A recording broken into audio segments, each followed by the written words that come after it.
I'm here with Andrew from Kick. Now, and that might conjure various images. Hello, Andrew. Hi, how you doing? I'm not too bad. So let's just go. Let's just start with the word kick because that doesn't necessarily conjure up perhaps what you are, or maybe it does for people. But how would you explain what kick is all about?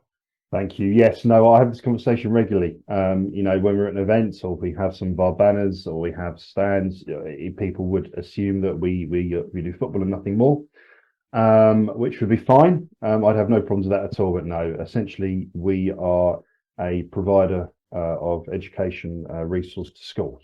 We provide PE teaching, which is where the kick originally came from. We provide mentoring, lay chaplaincy, and also street dance. So we're actually multifaceted. We're 25 years old next year, so there comes a point in which you sort of want to hold on to some of your origins and sort of your backgrounds. And we were started as Kick, and therefore it's something which we just feel it's right to keep. People to say, does it stand for something? No, no. It's just that's who we are. People do seem to recognise us now, which is great as well. And yeah, no, it's great to be with you today and talk more about it.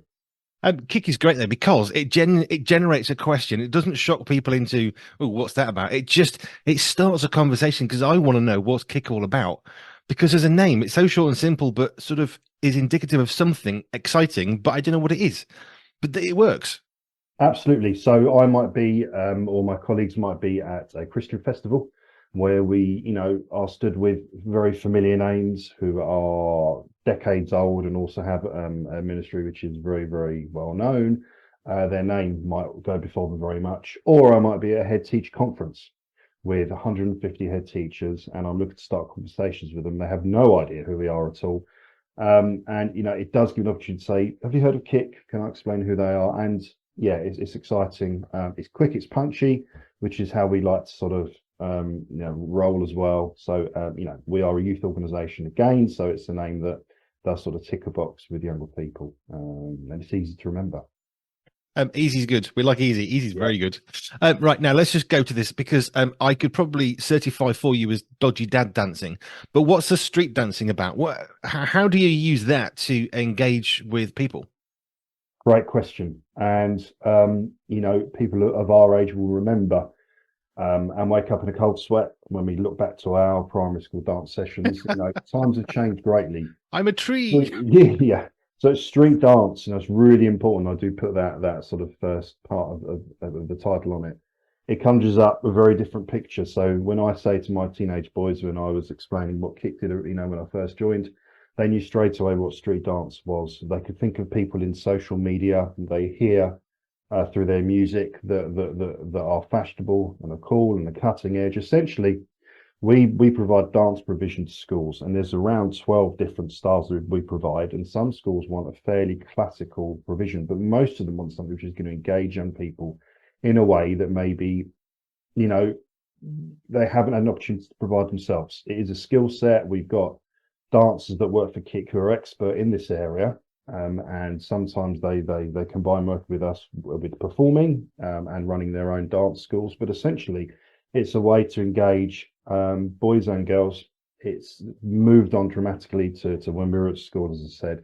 It's something which different cultures and backgrounds can really buy into. So what will happen is we will lace, like we do with all of our work, the fruits of the spirit. The Kick values that we talk about very clearly with head teachers, with church leaders, with everybody, underpins and goes really laces through all of our work. So when we're delivering a street dance session, we'll be using one of the Kick values as a part of the session plan of session objectives. And we want that to come across in the movements, in the collaborative work, in the production and the performance. So yeah, it's not something I lead on, but it's something which young people love, and we want to be relevant to young people, but also, share the gospel clearly. And the two things together are what we seek to do. I remember very vividly, I was doing a year out with something called the PACE Project, PACE Movement now, the Global Missions Movement in schools and youth work when I was there. And we were really privileged. East Manchester, it was pretty rough schools. And we had this group of American athletes that came, and they were basketball players or footballers or all sorts of, your professional athletes. And they came along. And we had struggled so hard to get these young people to sit down, to listen, not to swear, not to shout. And yet these guys from the States came in, and I don't think it's because they're American, but I mean, the basketball guys, they were so tall, it's insane Mm. if you don't actually see them for real.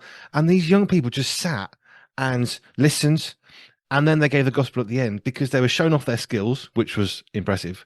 And I think that captured the young people in a way that dancing or football or whatever is going to do in order to talk. So from my perspective, having worked in schools, thinking, why can't I get them to sit and listen? And yet these guys came in, these guys and girls from states did whatever their sport was, and then these kids were like, okay, yep, we'll listen. Is that sort of a similar kind of thing? Yes. I mean, what we firmly believe at Kick is that, the Bible tells us that we are all part of one body and we have different gifts, don't we? We've got different experiences, we've got different ministries. And what we want to try and do at Kick is, be relevant to young people in the here and the now. And that is important. You've just given a perfect example of how you can get their attention. And we're not saying for 1 minute that there is a predetermined age or gender or physical look that determines whether you can do youth work or not. That's not true. The person that the two people that I look back on in my very early years that really loved me into the church family, despite me not having a Christian background at all, were both beyond retirement age. Eileen and William, they'd long retired. They knew nothing about youth work, nothing about football. But as part of a London City mission, not a church, a small building, they opened the doors every night to young people. And I went along and I kicked the ball around and I got biscuits and I got drinks and I felt loved. And by the age of 13, eventually I made a decision to become a Christian. Now, Eileen and William would struggle if I sent them into an inner city London school to do a football session. But they are the main reason that I'm sat here talking to you today. So we know that God uses different people with different backgrounds and different timings. The timing and the purpose of the mission for us right here, right now, is to fill a vacuum within young people's lives. We know, statistically speaking, that there is a huge gap within young people's lives with positive role models. We know particularly that male role models are missing with a number of young people in their lives. So we want to fill that vacuum with Christian role models. So we know that typically speaking, you need to have something that's deemed attractive by that person, be it your skill set, your character, whatever it is. That's typically the hook that gets young people on side. So we do want to employ Christians that love Jesus, love young people, but also have an energy and a charisma that will be attractive. Now, we're not saying to go in and perform juggling acts and you have to be the next sort of, some sort of television star, far from it. But we, as Christians, we have a joy, we have an abundance of hope in our salvation, our relationship with Jesus, and we want that to overspill into the lives of young people. And some days will be tough. Sometimes staff, will ring us and say, "Oh, can you pray for me? I've had a real tough day," or that didn't go as well as I hoped. Well, join the club. Every single teacher in this land is hanging by a thread at some point during the term. I was an educator for 20 years, leadership for 10 of it. And I saw many, many very capable, experienced people struggle. So we are not providing people that are perfect. We're providing people that love Jesus, love young people, clearly have skill sets in these areas. We do train staff up as well, considerably. But also we want them to be relatable to young people, to understand what they're going through. And clearly, when they are nearer to their age, that provides a hook sometimes. So yeah, we want the kick coach to be someone that is energetic, that is inspirational, aspirational for the young person as well, and that is an attractive thing for young people to look at. I think one of the things you said, which is so key, so important, is if you're going to be basketball coach, you kind of need to have an understanding of basketball. But do you know what? You don't have to help people with basketball and be that, because actually we also need people on the sidelines, like the two people that led you to church, to family, to Jesus. Because okay, they probably wouldn't know what to do with that necessarily, but they did know what to do with some biscuits and juice and to show the love of Jesus, which is what I'm hearing from you across all that you're doing. Is that passion of, yeah, this is great, but you know what, Jesus, this is the bit you need, and it's a really great tool to show people Jesus. And actually, you know what, God's made us with gifts, so you're actually kind of demonstrating God's made us with gifts. Look at how good we can be as people, but here's Jesus too. And I love that kind of that approach. Having witnessed that from those guys in the 90s from the States, and hearing what you were saying and seeing some of what you did at the Big Church Festival where we met, because it's, you know, we do have young people need good role models, and it's great that you're doing exactly that.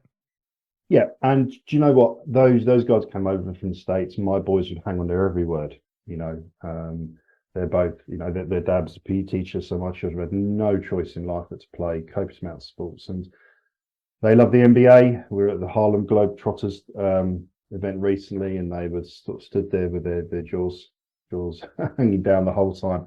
But it's a novelty, and novelties do wear off. So attention grabbing, special moments are crucial, but actually it's walking with the young people and the young person for the long term that makes the difference. So, you know, we haven't got dozens of MBA professionals on tap to send into schools. So we've got to provide people that are going to love young people for the long term, build intentional relationships, be an integral part of the school. Now, clearly, when we're sending PE coaches in, the fact that they're capable footballers or dancers is a kudos thing. There's no doubt about it. And when you send a chaplain, so we employ and train and provide lay chaplains because we respect the fact there's already chaplains working in schools. The two are very similar, but what we want to raise up is a generation of young people who have got experience, gifting, clearly great knowledge of the Bible and pastoral theology, but also maybe aren't confined to having to wear certain regalia and having to follow certain practices. They're there just to share the love of Jesus first and foremost, and serve in school and be of an age and an energy and a relevance that can reach out to young people in a different way, in a slightly more innovative way, go alongside the great work that the established church already does. But as I say, children, you know, novelties wear off, interests come and go. So to get their attention with events is fantastic. You know, to do outreach events, you normally have to have these sorts of people because it captures attention, draws crowds. But once the dust has settled, they've moved on. A bit like the Billy Graham Crusades decades and decades ago. It's so important to invest in the local church for the follow-up. So we want to be in the school for the long term. We're not a supply agency. We don't supply staff for terms. We are there for the long term. Many of our staff have been in schools for several years, and that's actually how you go deep within the school community, be that consistent presence, that positive role model that I spoke about. And that goes alongside actually what we also do, which is to equip and support the local church to do sports ministry as well.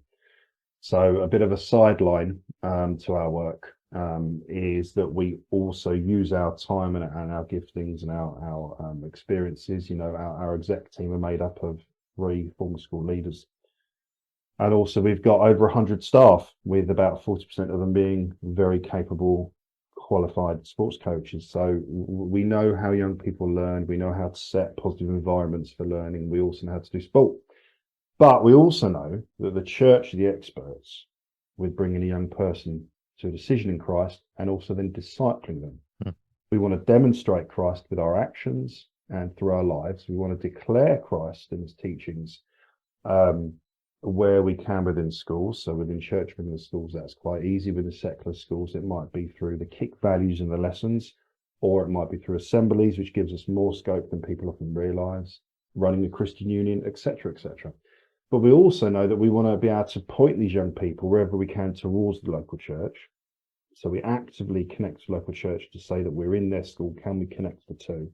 But also we go to church and say, if you want to connect to your school, here's a model or a vehicle that you can use to do so. So we train church to do either football kick academies or street dance kick academies. They're two very fashionable things. They're very much in vogue. Football clubs are bursting at the seams. Street dance is one of the most popular things that reaches out to both genders from different backgrounds. So these are things that we can train the church to be able to do, to equip them both with resources, but also finance as well, because we're constantly fundraising to be able to give money away to the church. And then we ongoingly support these churches through providing them with some coaching experience, ongoing, or providing them with resources. We bless them by giving them some of our coaches as well to do sessions, so they can sort of team teach or learn from how we do it. And then that is, a great opportunity to say to a school, we're running this. Would you like to? Could you advertise it? And the children will come. These, Kick Academy in 2024 will sound slightly more appetizing to a child than a Sunday school. Mm-hmm. Because if you think culturally where we are, so we have to be innovative. We have to put ourselves in sort of the marketplace. It's because we're competing against other attractions the young people are going to encounter. We believe that Jesus Christ is by far the most attractive proposition they have, and crucially, the only one of eternal benefit. So we need to make sure that we can reach them as best we can. You talked earlier about how you were sort of loved into the church family, if you like, by that elder couple. What's your journey of faith then? You said non-church background. You met these guys and they gave you biscuits and football and opportunity to be loved. So, what's your story of faith as an individual? Brilliant. Yeah. So thank you. I mean, it was sort of 5 or 6 years old that mum and dad were getting a bit fed up. They found me difficult when I was very young. I think, if they used the term back then ADHD, that would probably been the label. I didn't sleep. I was always tearing around the house, invariably breaking things. Dad worked quite long hours. We had a very small garden in London. You don't get big gardens. So a caged animal would be wrong, because I had lovely, loving parents and went to a nice school and did do things, but it was not, it was tough. There's a reason it took 5 years before my brother came along, because I don't think they could bear the idea there'd be a second Andrew. So part of their solution was to send me to different clubs, and mum sent me to tennis because she loved that, and dad, when he came home, tried to wear me out of the park. But one option was literally the London City Mission, wonderful organisation. Have lots and lots of back in certainly the mid to late 80s when I was going there, had small churches that they didn't look like churches. They would be small buildings on estates in and around London. And Ealing, West London, is actually quite an affluent area, but there's still 1 or 2 pockets there that needed, as much help as it could get. So about half a mile away, there was a very small, a bit like a cabin really from the front. And London City Mission, they South Ealing Mission, open their doors pretty much every night of the week to local young people. Now, you would, the people that are running these things, didn't necessarily have youth qualifications. They didn't necessarily have strategies, or they didn't necessarily know much about ratios of young people to adults and all this sort of stuff, because that wasn't really, a thing back then, was it? But I got to run around for a couple of hours every Monday in a safe place.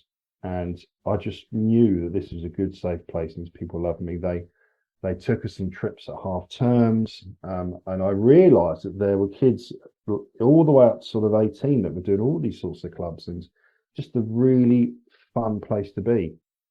And campaigners was the movement that they adopted and used. And what you do was every 3 or 4 years you'd sort of be in a group that was part of 5 to 8, and then you'd move up to the 8 to 11 group, and then 11 to 14. Well, I moved up 3 or 4 times, and each time it was just complete commitment from these people. Every single week they would turn up and they would let us have fun. They would love us, and they would share the gospel. And then, as I say, there would be camps in the summer they start taking us to, and all in their own time. They all had full-time jobs. And then I went up to the main this wasn't the main group. It was like the biggest group when you get to 13. It's 13 to 17-year-olds, and I was the only one that moved up that September. And because the others were all the year below me at school in the group, I just left. And I went one Wednesday night, and there was about 20 guys there, 25, mixture of boys and girls. And I didn't really know them by name, just by faith a little bit. And it was the first week back, and they'd all been on this camp. And I saw something that Wednesday night. So it's 1993, before when a lot of your listeners would have been born.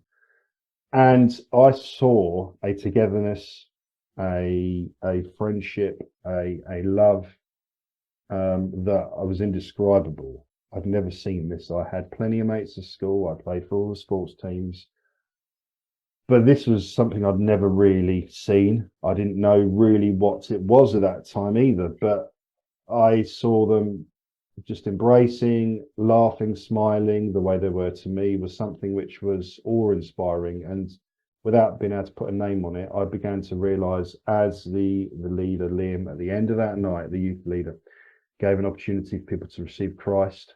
I realised what happened was that they'd all had an encounter with this living God, Hmm. a real life-changing encounter in the summer. And they'd been filled with this Holy Spirit, and that it was actually coming out of them in their actions, in their behaviour, in their love. And the reason Liam was given that invite was because they'd made these commitments in the summer, but of course I was there and I hadn't. And Liam desperately wanted me to have that opportunity and not have to wait the whole year for the next camp. And he gave the simple message, the one that we've heard, several times now as adults, that Jesus loves us, he died for us, that he's paid the price, and that he wants a relationship with me, that everything that I'd done wrong was going to be made right through his sacrifice, and that actually, if you want to, live your life with him and receive eternal life, that is on offer. And that in itself was enough to get me. But having seen what the people around me had so tangibly, I went up to him after and said, "Yes, please." And it was pretty much like that. And we went to the vestry, and we prayed, and I made that commitment there and then. And from that point on, that became my extended family. I was, from from the age of 5 to 18 when I went to university, role model after role model. Moved on to the church football team on a Saturday, and by the age of sort of 14 or so, and then was gifted with 15 or 16 Christian guys that were 5, 10, 15 years older. And what a blessing that was. Mm. And that's certainly a message I keep trying to share with churches when I speak to them. You cannot put a price on role modeling for these young people in your church. Just by them turning up isn't always enough. They need to be looking up at the next generation and learning from them, and wanting to be like them. And that's really what shaped me. Mum and dad didn't know the Lord, and so therefore I looked to these people in the church for everything: how to live, how to read the Bible, how to be a Christian at school, how to then be prepared to be a Christian university. That's the journey of faith. And then came to university, and helped to run the Christian Union, and joined a church in Canterbury. Was part of the leadership of Canterbury Baptist Church for about 10 years. And then began to make my way up with education, some more senior roles. And that brings me to Kick today. So, yeah, the first bit's more interesting than the second bit, because the first bit was very much, coming to Christ for the first time, and just how important it is to reach out to young people, offer them a safe place, offer them love, show them Jesus through your actions. And it might be a slow burn. I mean, I was 5 and Mum sort of sent me along in despair. And it wasn't until I was 13 that I made a commitment. That's 8 years of investment, and I'll be willing to do that in 2024 is the question we have to battle with, and I hope we are. Thank you. That was an amazing story. I love how just people loving you, but it transforms your life, which then transforms other lives. But I think it's so easy to think, okay, we're going to do this thing, and then people will do this, and then it'll all be great. And that might be true, but those, few steps, like for you, it wasn't overnight. It wasn't that second.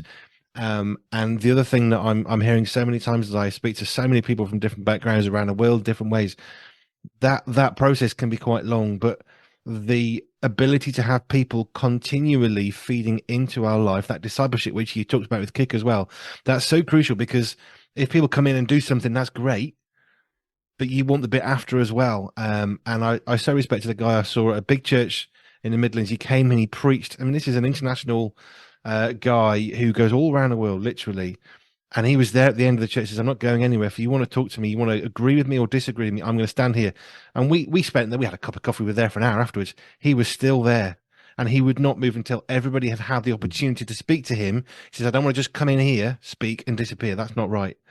And I had so much respect for this guy, because he just waited to invest into lives, which is what you're saying people doing over a long period of time. We don't always get to see the fruit of that, but it doesn't mean to say that we should just not keep going. Absolutely. And going back to kick, we have around 100 to 105 staff. I should be more specific, but we're in the summer holidays at the moment, so we're actually interviewing. So we have in excess of 100 staff. We're in over 100 schools, and we're actually engaging north of 27,000 young people, because we are actively asking to do assemblies. We're actually asking to do whole school activities as well. So it's a huge reach. And we know that young people should not be defined by statistics, because God's made every single person individually. We're fearfully and wonderfully made, and what He's got in store, even for those who don't know Him yet, is so exciting. But we have to take a punt somewhere in what's the lay of the land. We know that 1 in 3 young people have a mental health, identified as having a mental health problem, and that's probably only going to go in one direction. We know that statistically speaking, 3 out of 5 sixth form age young people use the term hopeless when talking about future prospects, not in terms of there is no chance to get on a course or to do this, but just in terms of despondency about future. So what we want to do is to be able to speak into what the sort of current situation seems to be. So it's taken a young person 16 years to get to sixth form, so there's quite a lot of unraveling to do potentially. A young person identifies as having a mental health challenge, a mental health illness. That hasn't probably come overnight. Some people, it's a bit too easy just sort of throw a blanket over COVID and say that's what's caused everything. And that's not true. This was there before COVID. So, we're not going to deal with these problems by being in a school for a week. Some schools, some say, oh, you've had a group of mentees for a term, but do you think you're ready to move them on? And we will fight tooth and nail if we don't think they're ready, because we want to help these kids as much as we possibly can. We obviously respect how schools work. Our executive team we've run schools.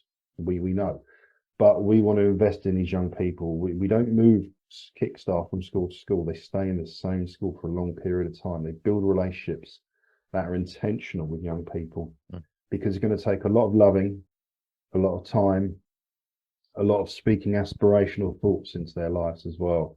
It's going to sort of right any wrongs that happened, or change that curve. So yeah, we're in this for the long haul. When we support church to run kick academies, we don't just train them to do sport and then move off. We actually deploy a kick link coach to every single church we work with, which by December of this year is forecast to be getting on towards 50 churches. So we will, with no financial commitment, deploy staff to continue to mentor and support these churches, because we believe these church ministries will probably need several years in order to grow and develop and to reach their potential. And so we're in things for the long haul. We want to be intentional and integral in all the relationships that we have. And that's sort of the angle that we're coming from. We believe is very much our calling.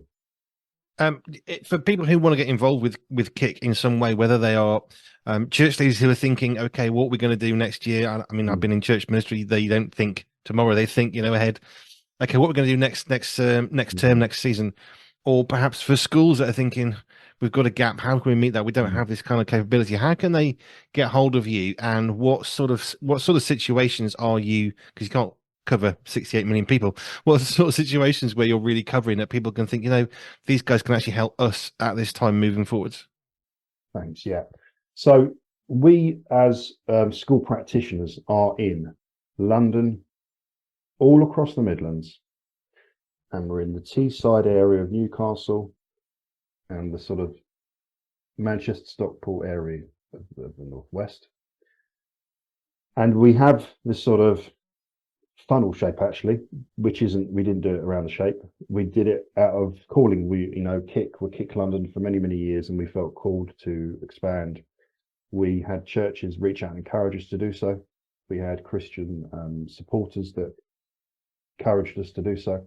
So we're in Birmingham, the northeast, around the Newcastle and Teesside area, Manchester, Stockton. They're all areas that are wonderful and have got amazing people, but have a disproportionate amount of need, particularly in schools and with youth. So we are actively working in those schools. The reason we don't go scattergun is because we have a branch manager in each region.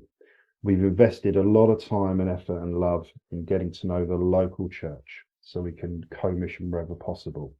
And of course, the church is where our staff come from. You know, we only want to employ people that know and love the Lord Jesus as much as they love young people, because that's our army of believers that are going to be going to school and executing this. But interestingly, our churches that we work with to support them that want to do football or street dance, they can be anywhere. Now, a number of them do actually connect with our local schools, and there is a pathway between the two, which is wonderful. I know a lot of churches finding it increasingly hard to get beyond the front door of the school in 2024. So we have a model here which, can act as that bridge between the church and the school. But a number of our church academies, key academies, are not nearby our schools, and it could be people anywhere. So we're speaking with people in Wales, right at this moment in time, down on the south coast. So not where we're actively working, but that doesn't matter, because we know that, as with me, the London City Mission Church opening their doors, providing some sort of structured sport with a gospel message, is very enticing for young people and parents. So any church up and down the country that want to look at either doing football or street dance, not only can we train you, support you, provide you all the resources, but we will walk with you continuously moving forward. We don't train and leave. We are there working with you regularly moving forward. And if you are linked with a school in any way, so you might be a parent that would long to see more Christians in the school your children go to, or you might be a governor that would love to see more Christians in your local school, or you're a school leader, I'd love to speak to you because we feel that we have a service with our sports coaching, PE teaching, our street dance, our mentoring, and our lay chaplaincy that could bless your school. It could bless a number of young people there, and we'd love to make that happen. So anyone that has a connection with the school, if you were to reach out to me, I could then explain to you how we connect with schools. We have a system that is very successful. We're in over 100 schools. The majority of that has come about, well, the vast majority have come about because Christians have introduced us to those schools. So that's a wonderful privilege for us to be able to have those introductions. And invariably, when a third party or a school stakeholder introduces us, it's very hard for a head teacher to say no. So I'm very quickly on that, and we're quite sharp in our execution of selling what we do to schools. And once we're in a school, we tend to stay there for quite some time, and that Christian then is there praying for that school, blessing that school, sharing the gospel. So do reach out to us. My email is andrewmartin@kick.org.uk, and we can either support your church with sports ministry, or you can enable us to be able to get more Christians into your local school. Just give us the website generally for people to access Kick. So www.kick.org.uk. kick.org.uk. Thank you so much, Andrew, for your time today. I get excited by people who want to do more than just something. They want that something to last and invest long term, because it excites me, having worked in churches, having worked in youth work, that's often been lacking by some amazing things. But that longevity, that long haul is so key. And it led to you finding Jesus from the age of 4, 5 up to 13.